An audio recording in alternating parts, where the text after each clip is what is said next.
Chaque jour, Charles et Carole vous présentent la leçon de l'école du sabbat.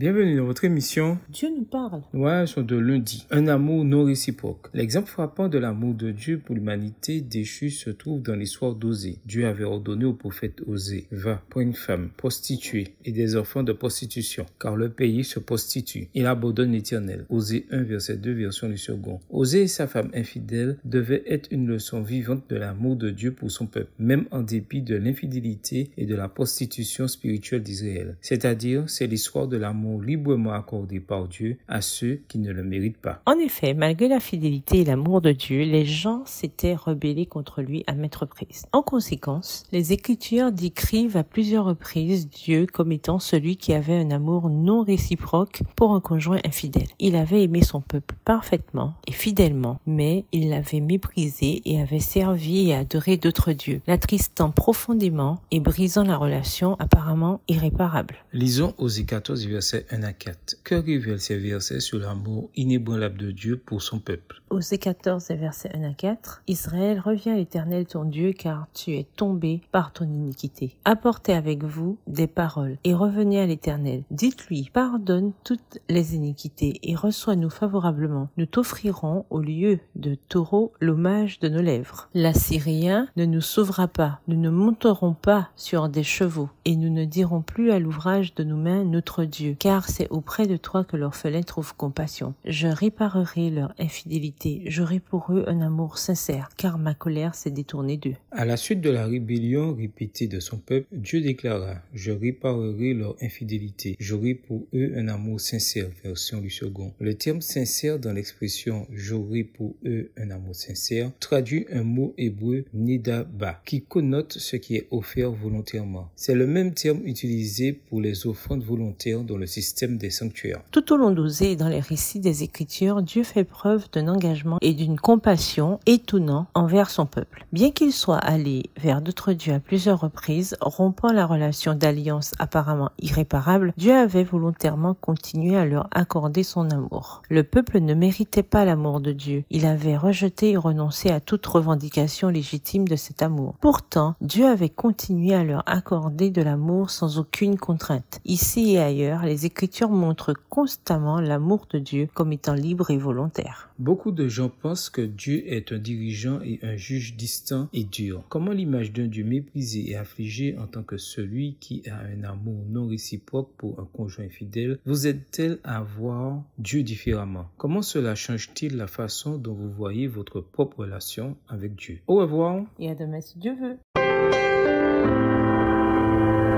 Dieu nous parle. Chaque jour, Charles et Carole vous présentent la leçon de l'école du sabbat.